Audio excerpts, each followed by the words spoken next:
Salut à tous! Aujourd'hui j'ai pas mal de choses à vous dire et très peu de temps. La vidéo pourra donc sembler moins travaillée que d'habitude, et je vous demanderai d'être indulgent. Le plus important c'est ce que je vais vous raconter. Je vais vous parler en grande partie de Captain Marvel, mais restez bien jusqu'à la fin puisque je ferai le point sur le cas James Gunn et je vous parlerai d'une théorie intéressante au sujet de Thanos à la fin d'Infinity War.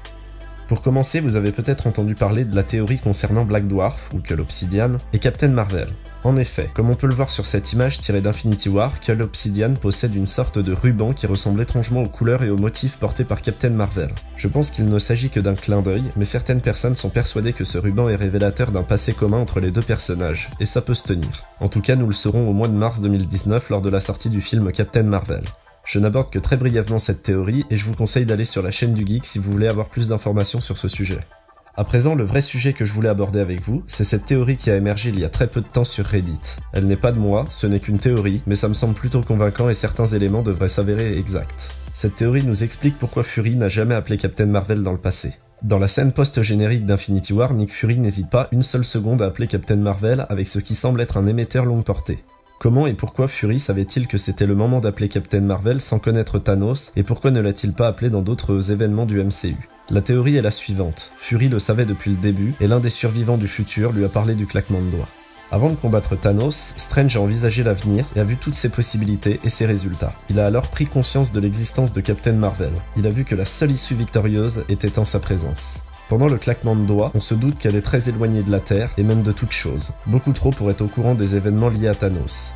Dans son origin story, nous comprendrons comment elle développera ses pouvoirs, et comment elle rencontrera Fury dans les années 90.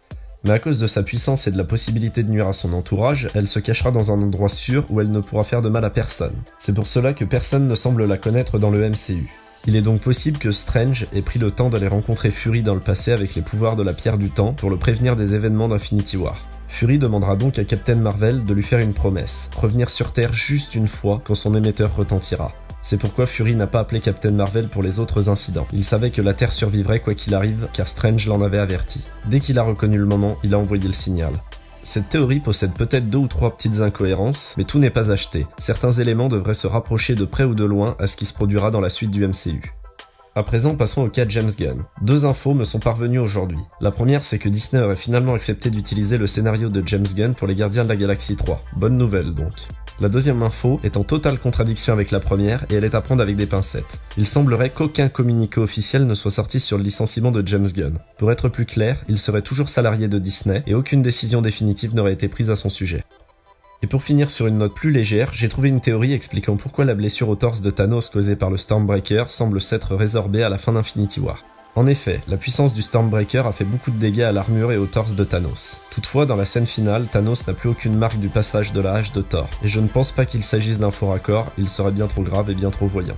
En réalité, au moment de la téléportation finale de Thanos, lorsqu'il est au Wakanda, on peut observer une lueur verte très subtile sur son armure, exactement à l'emplacement de sa blessure. Sûrement dû à l'utilisation de la Pierre du Temps pour effacer ce court instant lors duquel il a subi le choc frontal avec le Stormbreaker. Il peut en effet s'agir d'un simple reflet, mais cette théorie me plaît beaucoup puisqu'elle explique pourquoi Thanos a guéri de ses blessures. Je voulais également vous parler de Venom. Comme je l'avais dit dans une précédente vidéo, Sony fait en sorte de concevoir ses films de manière à ce qu'ils puissent s'imbriquer dans le MCU à tout moment. Les dernières infos semblent confirmer cette hypothèse bien que Marvel Studios attende le résultat de Venom avant de se prononcer sur une éventuelle collaboration. Je vous invite une nouvelle fois à aller sur la chaîne du Geek pour de plus amples informations sur le sujet. Et voilà, c'est tout pour aujourd'hui. Je vous invite à laisser un pouce bleu, à partager en masse et à vous abonner si ce n'est pas déjà fait. Je devrais revenir début septembre avec la fameuse vidéo théorie sur la phase 4 du MCU.